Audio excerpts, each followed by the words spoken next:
I have a really fascinating, uplifting interview for you today.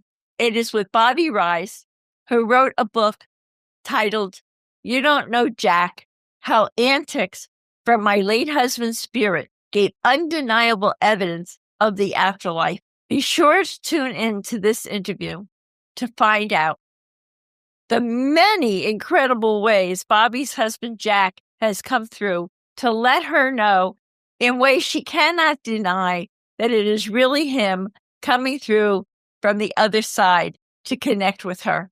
You're going to find out from this interview, where is heaven? Do our deceased loved ones retain their personalities, their wit? Another interesting topic that Bobbi and I touched upon was, can we live from love instead of from fear? And how do we do that? You're going to love this interview. It's just going to change some of your perceptions and confirm others for you. Hi there, and welcome to the Grief and Rebirth podcast. I'm your host, author and trauma survivor Irene Weinberg, here to encourage you wherever you are in your healing journey. In each episode, I chat with incredible grief and trauma specialists, healers, mediums, and celebs, as well as remarkable people who have inspiring healing stories to share. If you're looking for a podcast that's both uplifting and inspiring, you've found it. Let us help you find your joy in life.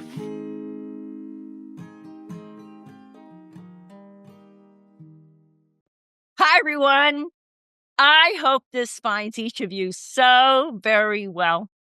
I'm speaking to you from my studio in West Orange, New Jersey, and I could not be more delighted to have the pleasure of interviewing author Bobbi Rise, who has dedicated her life to guiding others. Bobbi holds a master's degree in school counseling and is certified in substance abuse counseling. She served for 2 decades as a teacher and 14 years as a district school counselor. And after she and her husband Jack retired, she launched a nationally certified life coach business and wrote a book titled Behind the Counselor's Door: Solutions to the Most Common Middle Schoolers' Problems. When Bobbi and Jack opened to spirituality and became Reiki masters, Bobbi inspired healing through workshops and motivational speaking. And at the age of 65, she went back to school to earn her certification as a clinical hypnotherapist, continuing her mission to help others heal until the pandemic brought that chapter to a close. Later, as Jack's health declined, Bobbi took on the role of his caregiver, and following Jack's passing in 2021, his spirit fulfilled a heartfelt promise by connecting with Bobbi for an entire year. This extraordinary experience inspired Bobbi's second book, titled You Don't Know Jack, How Antics from My Late Husband's Spirit Gave Undeniable Evidence of the Afterlife. And today, Bobbi continues to inspire people as she speaks about her extraordinary experience with Jack at live events, book signings, and book club discussions, both in person and via Zoom. I can certainly personally relate to Bobbi's connecting with Jack and writing a book about her experience, as I did with my husband Saul. I'm looking forward to talking with Bobbi, who lives in Tampa, Florida, about the many creative ways Jack's spirit has connected with her. Where is heaven? The concept of death. What inspired Bobbi to write You Don't Know Jack, How Antics from My Late Husband's Spirit Gave Undeniable Evidence of Afterlife, and more, for a fascinating and uplifting interview filled with life-changing insights. Hi, Bobbi. A truly heartfelt welcome to Grief and Rebirth podcast. Well, hello, Irene, and I am so excited to be here. I am beyond excited. I loved it when you reached out to me. Your story really touched my heart, and hit so many bases that I was like, oh, I would love to share you with my Grief and Rebirth podcast audience. And I felt totally connected with you too. Your joy just emanates. I can feel it when I watch your podcast. Thank you so much for having me. My true pleasure. So let's begin. Let's have everybody get to know what your story is and what the amazing thing that's happened to you and just turned your life around. Yes. So let's start with your loving relationship with Jack for over 54 years. So tell us about that and share how he promised to connect with you for an entire year after he transitioned. How did that come about? Well, we met each other when we were like 19 and 20 back in the 60s. So it went pretty far back. And we always felt like we were the one, the person. He had even said to me one time, I finally found you. It took a while, but I finally found you. So we felt a connection that was very deep. And throughout an entire 54 years together, it always seemed like there was a bigger purpose than us. And we went through times when he was not as very religious, having gone to different schools and learned different things and became very spiritual. And the two of us started our journey with energy work. We did a lot together that related to reaching to the other side, knowing that we are energy. There were times when we had discussions with his health that had to do with his diabetes or his problems he had with his heart. He had leukemia. He had so many issues. And the issues that he had made doctors all tell him, well, you won't last forever, so make the most of your time. And therefore, it spurred these different discussions we had about the afterlife. He always felt that we will be connected this side or that side. It didn't make a difference. It was the level of the degree of energy that we would share. And I kept saying, how will I know that that's you? How can I tell? And he said, I'll let you know when I get there. He said, he was a heating, ventilating, and air conditioning guy, and gradually went into technical training and traveled all over the country. So he was very attuned to energy work and electricity and electronics. And he kept saying, I'll mess with definitely the thermostat. I'm going to start with the thermostat. Wow. That was his promise to me. And I said, oh, please don't turn the power off. He said, no, I'm not going to hurt you. I love you. He said, but I'll make it so that you'll know it has to be me. And that story is just amazing. The very fact that it was a few days after he passed, and I'd gone to the thermostat to turn the temperature down at night, and it wouldn't go down, and an error message came up. And it would not allow me to change the temperature, but the house was comfortable, so I didn't worry about it. The second day it happened again, not in the morning, just in the evening, and the third day, until I called someone. And when he came out, he said, it can't make sense. You have a perfectly good working thermostat. Wow. It's not supposed to have this error message, and so forth. So there was no doubt in my mind the antics had started. And thereafter, just item after item after item, if it was a cable line, if it was the telephone, and he hadn't stopped actually after the first year. It's still going on, not excessively the way it did the first year. Yeah, I could tell you, like with Saul, it kind of tapers off a little bit, but they're right around you. If you're calling them, they're right there. Right, exactly, at any given moment. And that's the one thing that is so comforting, that even though you feel their absence so strongly at first because of the habits and the triggers and whatnot, after a while you realize their presence, you share that energy field with them, that you're sharing the same space and they're watching over you. Even when I turned this on a little while ago, there was a little message that just said Wi-Fi not connecting. And I thought, oh, don't you do that. That would not be funny. And it went right back. It was fixed immediately. It was just like, I'm with you. I'm with you. He was letting you know. And I'm sure he's very proud of you with what you're doing. I'm sure of that. You know, I know that you had an amazing reading. In fact, I interviewed her, and her interview will be airing around the same time as yours from this medium named Gail Lynn. And it was this amazing reading that was given to your friend. Yes. And Jack came through with information that totally blew your mind. And this was just after he transitioned, right? Exactly. It was, my friend had called me and she said, you better sit down. I had answered the phone. This is what she had said. She had answered the phone from a friend who called from a spiritual store, who received somebody who came in and said, I'd like to practice readings. Is there anyone you know that you could offer up and let me try it out and see how validated I am? And so she offered to do it for her. And during the reading, the woman started talking about this man father figure, And this young friend of mine was one of my students many years ago. So she was a generation younger than both Jack and me. And we both felt like a daughter with her, very close. And as Gail began to relay all the information that Jack wanted to get through to the love of his life, this friend of mine said, "This doesn't have anything to do with me. I don't recognize this. It's not my father." And she said, "But Bobbi, everything that she said sounds like Jack, his stature, his structure." And she had even written the name Jack on a piece of paper, thinking he was jacked or built. She wasn't sure how to interpret it. She then began to share with me all that the medium had told her. The medium had seen me transplanting a purple plant, saw me going into a drawer and discovering his ring that I was supposed to give to my grandson, saw me in the grocery store looking at a boxed hair coloring kit that I wasn't sure whether I should color my hair or not. All the things that she had mentioned to that friend were things that had happened to me that she knew nothing about. And no one could, because I was by myself for all those events. And there were 4 of them in a row. He was watching, Wow. he was watching, He he was was right there watching. with you, and he was Yep. letting you know how And he And his that's personality is he was such a funny guy. We were both so very different. I was sort of the pragmatic person, sort of the soft personality, and he was the you one that, grounded him. You yes, grounded him, right? yes. And And he was out there. yes, and he was having a great time in life doing things that I'd always say, "That's so naughty. You're not going to be able to get away with it." But that particular day when I picked up the hair color, there was a thing in my head that just said, I know he would prefer I go to the beauty parlor and have it done, not do it myself. And for sure, that's what he said during the reading. So he came, and then he mentioned something about my granddaughter getting married in October.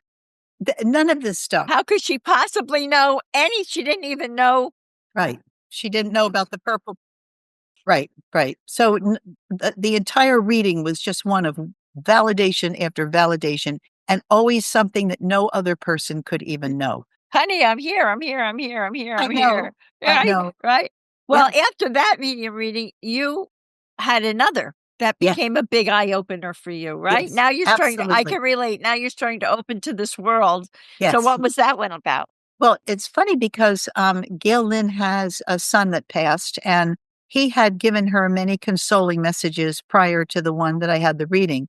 And while we were doing our reading, she said that her son and my husband were communicating.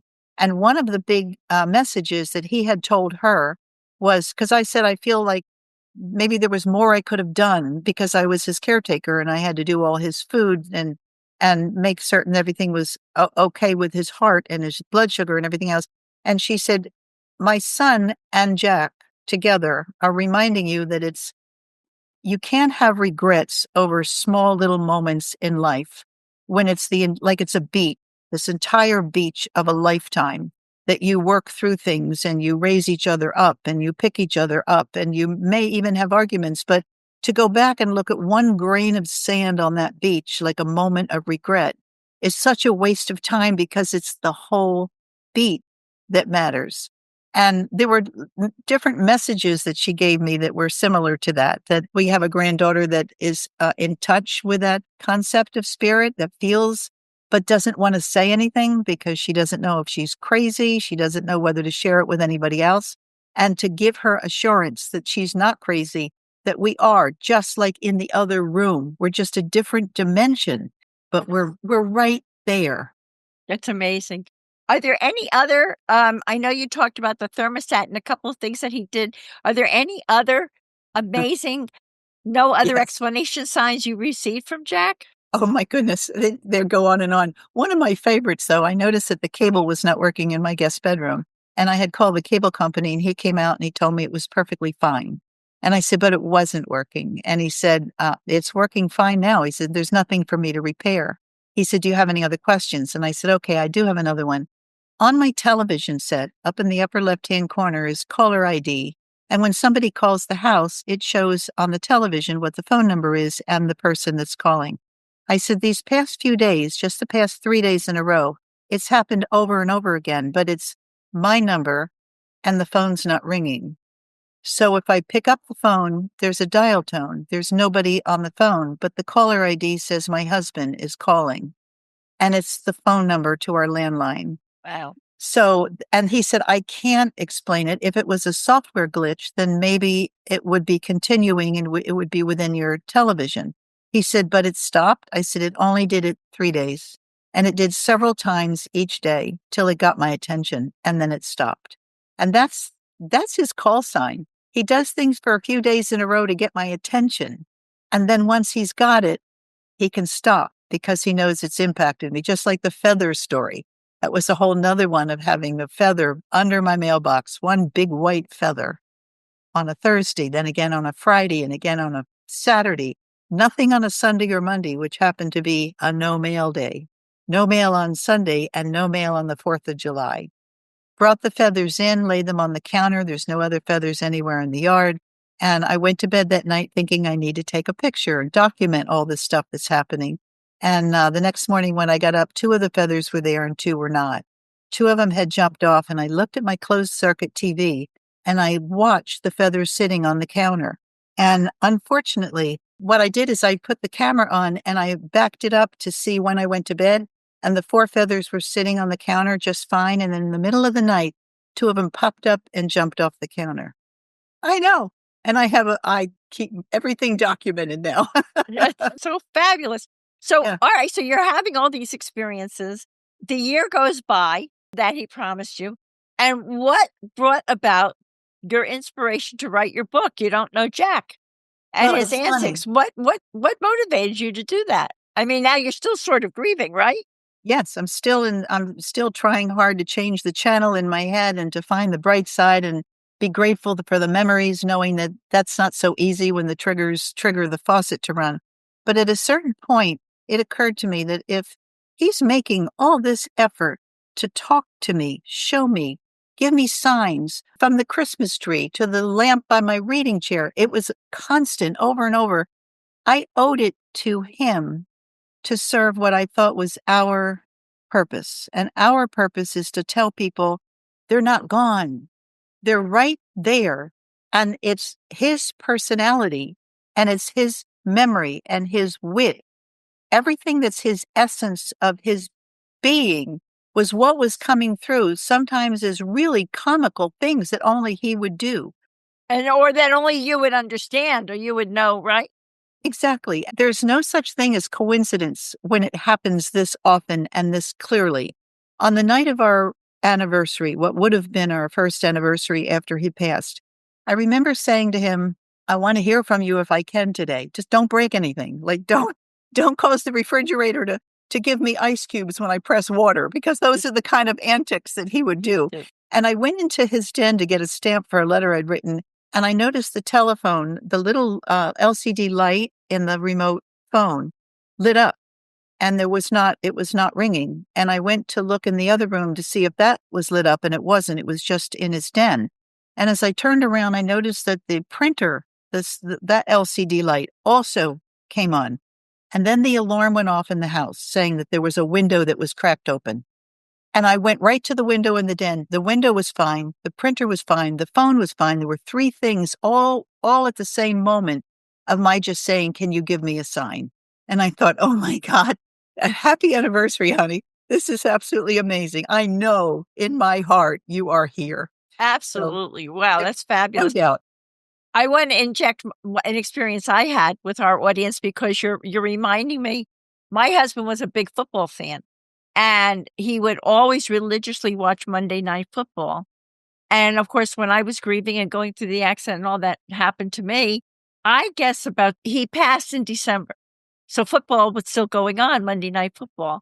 I would be at my desk and magically my TV would go on for Monday Night Football for 15 minutes and then turn off. And it's the same. That was Saul's way of saying, honey, I'm here, I'm here, I'm here. There was no explanation. No. You had an old knob that you pulled out and a knob that there was no remote. There was nothing on that Right. TV. And there was and for Monday Night Football, of course, Yes. exactly at 9:00, I'd be sitting there and all of a sudden, oh, there we come. Yes. And that's what I love about the messages. They're so synchronistic. They match exactly with something you remember that they would do. I remember him one time telling me we had a 3-way light bulb and a reading lamp by my chair. And I said, how does that work with it's 175, 50? And he said, don't worry about it. He said, they've got it. The filaments are all figured out. And I remember sitting after one of my string of Christmas lights did not go on and then suddenly came on and then suddenly went off. I mean, it was not just flickering like it was broken. Wow. And then the lamp alongside of my chair went very low and stayed very low, like a 10-watt light, and then went up and then went down and then went out. And I thought, oh my goodness, he's at it again. He's playing with me. I could see him smiling on the other side. Yes. And say, oh, okay, I'll let her know. Here I go. What have you learned from all that you've done? I know that you have a chapter that says we go on. Yes. And that our consciousness continues eternally. Bobbi, what would you like to tell everyone about what you've learned from all that you've been through with this? I think the most important thing is, like I said, he was the lesson to me that we are not just here for the physical and then we end. We don't end. We go on. It's infinite. We are part of this universe. It's a huge expanse of energy, and we are energy. And that was another thing he felt very strongly about. When you look at Albert Einstein's words, that matter are really, in quantum physics, we are energy nuggets, our whole body. Our brain may not be able to understand the magnificence and the divine of all that's out there, but it is infinite and it is all one, and we are all contained in each other's energy fields. So there can be no surprise. I personally am not afraid of death. I don't want to do the dying part, and I will miss people in the physical, but I've promised them all. I'll be around. I'll be over your shoulder. I'll be paying attention. I'm not going to change the course of your journey because your soul has to go through your journey and your lessons.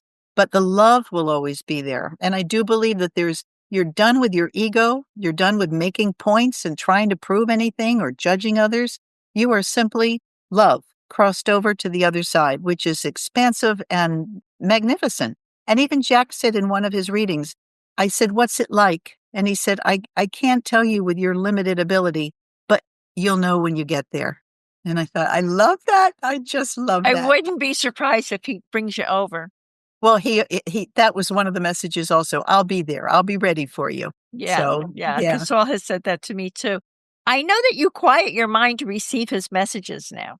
Yes. How do you discern? How do you do that? Because a lot of people listening to us might like to be able to quiet their mind to hear from their deceased loved one. Right. And how do you discern when things are coming through to you, your thoughts from Jack's thoughts? I mean, well, how does that work for you? For me, it's very easy. Not easy to discern, but there's a telltale evidence of it, him and being not me. We thought so differently.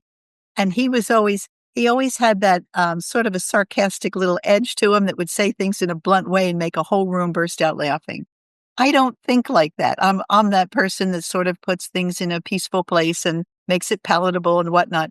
And he was never like that. So when I'm saying the day that the book got published, I broke down and I was crying saying, oh my God, I wish you were here. I would love to hug you and celebrate this moment. And in my head, just as strong as it could be, he said, hey, I died so we could have a book. And I thought, I wouldn't have been thinking that myself, that's for sure.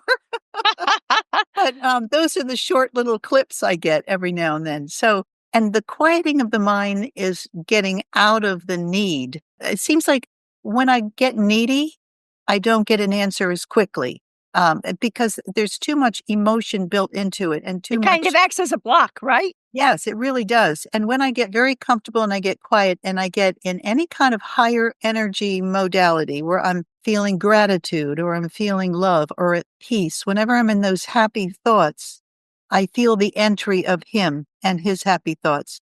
When I feel really sad, I find that it's almost as if, not that I push him away, but he feels so badly that I'm feeling badly, that he doesn't know what to do except play with a light or play with the stove or do something like that.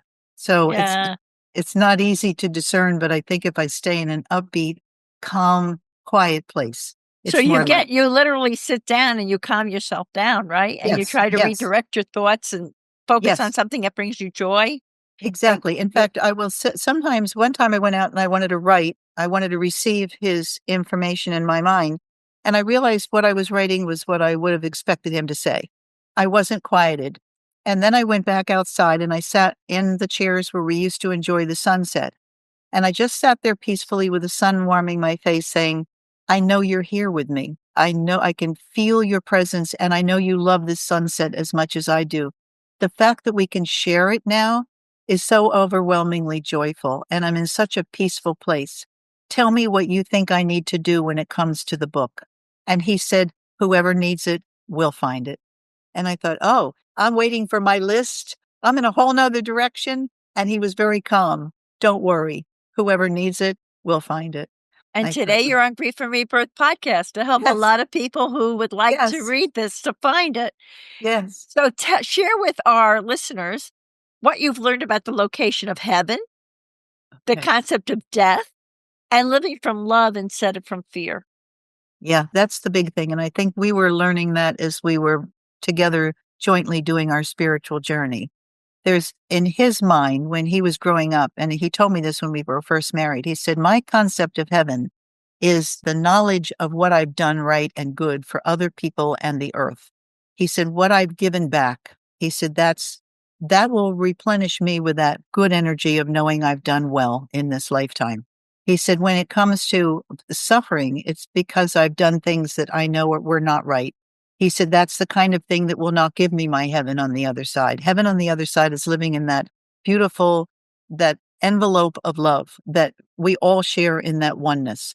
And all of us have the wherewithal to be able to do that in our lifetime so that on the other side, we're experiencing the rewards.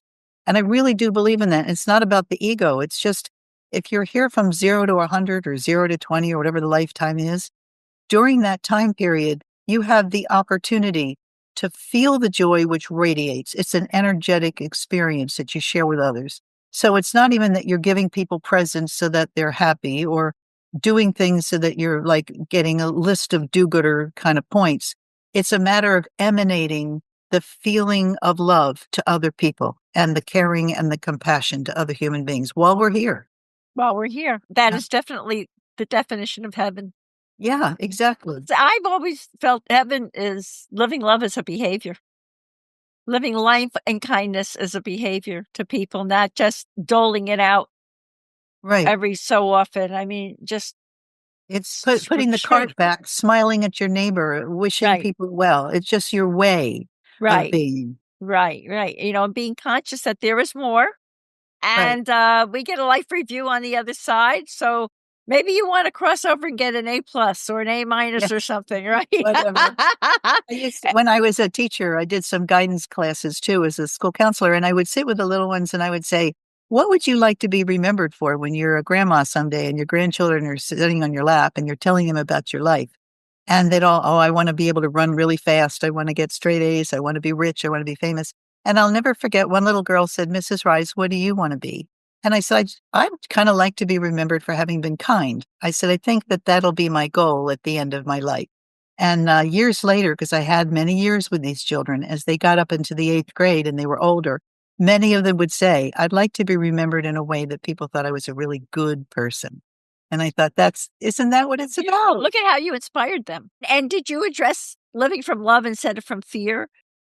The fear is the opposite of love. And when I would talk to the kids about that, I say, you do know that when you're afraid of something, you can't love it at the same time because you're ducking and you're running away and you're avoiding it and you're trying not to give it any energy. When in fact, it's a matter of peace that you find in your heart using love toward other people. So, and I witnessed that in my own family because my mom was a paranoid schizophrenic and her fear disenabled her from being able to embrace everybody around her because she was always so worried about everything.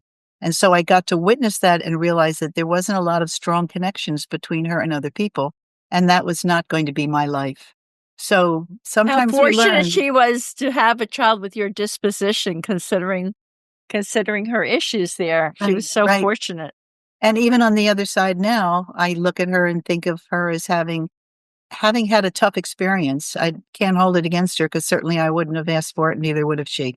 So, but you find the peace and the love in your life, and it's a conscious decision. Happiness is a choice. So That's beautiful. So with all the chagrin that you grew up with, you chose still to live in love. Yeah, No it's wonder he what found you when you were such a young kid. we both found each other for sure. I do. I feel like we had a destiny, a legacy that Oh, was to be followed and uh, reached. and you're still doing it. It's Yeah. wonderful. And I know you've had some really great experiences with book club discussion groups. And I'm sure a lot of people come to these discussion groups saying, "Is this really real?" They come Yeah. as skeptics, right? They're Right. kinda gonna humor you. So tell us about some of your interesting Well, experiences. I've done several of them, and all of them, I have to say, everyone that was there had read the book and started off by saying, even though I may or may not understand what you've been through, I believe you believe it. I believe you lived it. And you've given me so much evidence that I can't deny it. And what you've done is you've changed me from being skeptical to be able to be more, I can ponder this more now. Other people were blown away and started admitting their grandmother visits them, their wife, their husband, whatever. And that's what I began to realize, that within the group, the people there that were giving their experiences as well shared enough so that everybody, by the time we were done, were all in that place of, well, I have to give it this consideration. I really do, because it's too hard to deny all that you have experienced. So That's wonderful. I feel good about the book club meetings. I really do. You're opening people's minds. Yeah, and that was the whole point, is to say, "Hey, I can tell you Jack has come back. Open your mind. It can happen.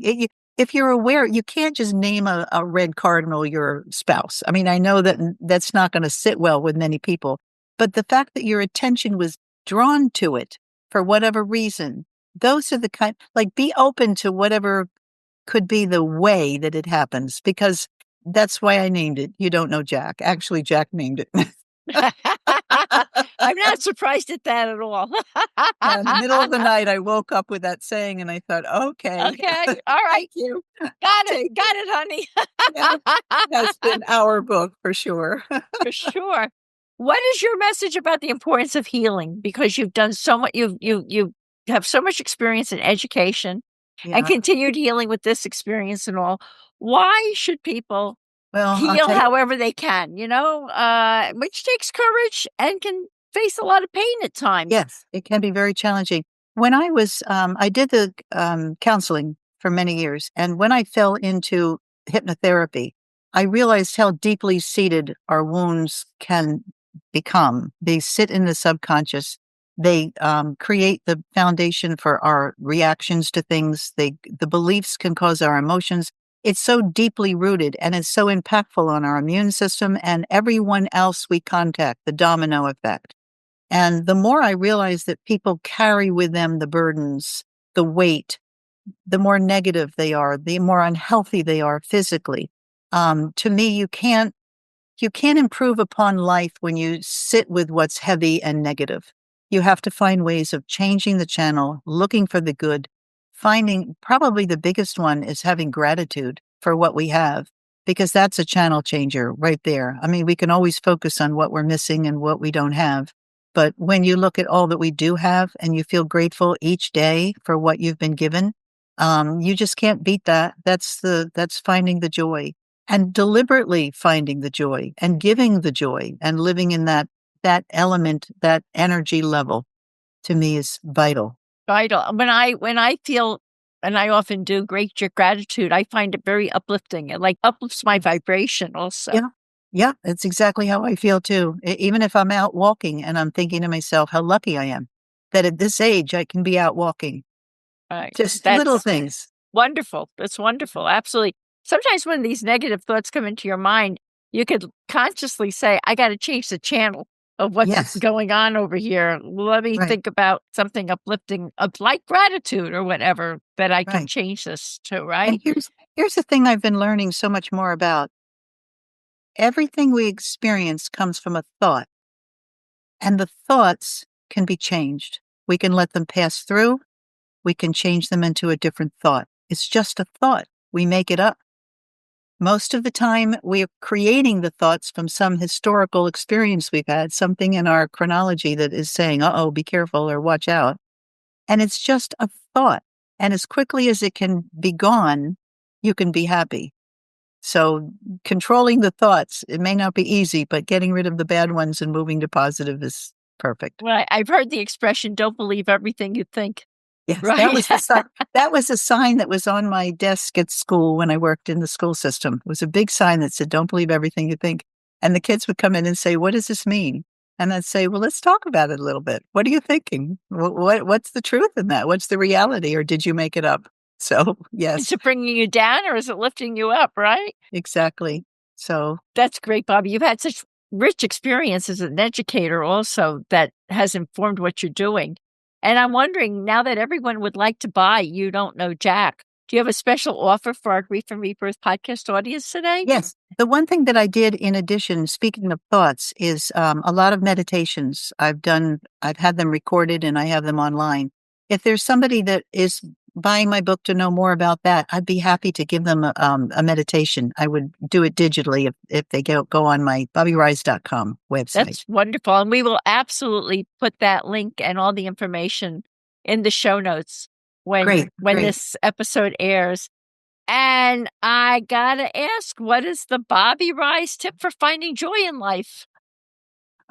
To be honest with you, every time you do something that makes another person smile, it's the gratitude that you're feeling in your heart that you give out to other people. And I started with different ways of doing it. And one of them, I have a hobby of finding palm fronds because I live in Florida, and I paint them, and they're just whimsical, and I give them out to people because I love to watch people smile. It's a feel good. But I've done that. I've worked with different groups of people to help them find their joy. So helping them find their joy is what gives me joy. And did you want to show us some of those palm fronds today? Would you like to turn us around and show us some of your palm fronds? I'm going to hope that I don't make decisions and I can't even put it around here.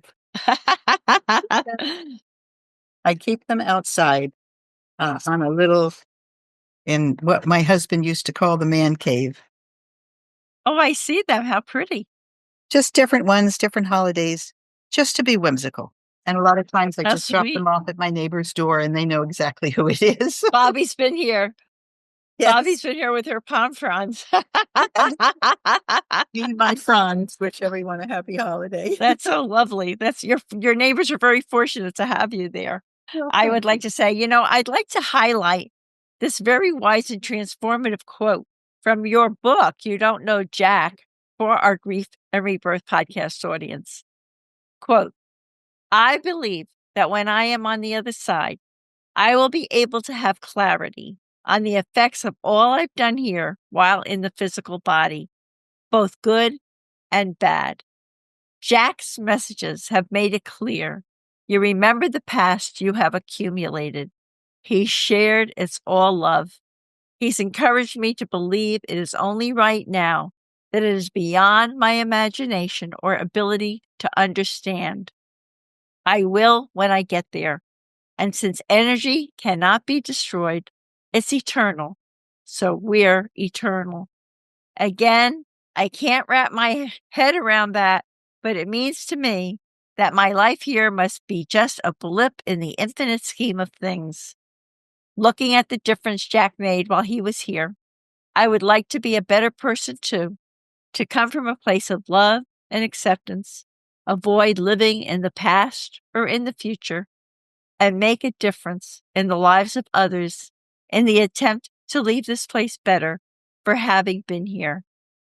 Bobbi, thank you from my heart for this wonderful, uplifting interview filled with life-changing insights.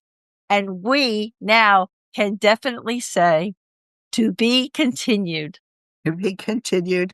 My goodness, this has been an absolutely wonderful experience. And I feel your joy is palpable too. I'd have to tell you, I just love listening to your podcast. You radiate, and that's what I need. And so does everyone else. Thank you so much for having me. You just gave me such a beautiful gift. Thank you, Bobbi. I really appreciate it. Many blessings to everyone. And to be continued. Be continued. Yes. Thank you so much. Truly my pleasure. Love you too. Thank you so much, Bobbi. Thank you. Thanks for tuning in to Grief and Rebirth. Remember, you can dive deeper into everything we've discussed by checking out the show notes and all past episodes at ireneweinberg.com. Don't forget to follow us on social media at Irene S. Weinberg on Instagram, Facebook, TikTok, and wherever you love to hang out online. Plus, we're on YouTube, so be sure to subscribe and never miss a video. For those of you listening, you'll find links to my 2 books, Good to the Last Drop and They Serve Bagels in Heaven, in the show notes. And if you're watching on YouTube, you can see those books listed right above, so don't miss out. And here comes a special treat. If you sign up for Audible as a first-time user using my link, which you can find in the show notes, you can get They Serve Bagels in Heaven for free. And finally, people often ask me what I read, what I use, and what I recommend for healing and self-care. So I've carefully curated a compilation of those items to share with you. You can head over to kit.co/grief and rebirth to check them out. Thanks again for tuning in, and until next time, many blessings.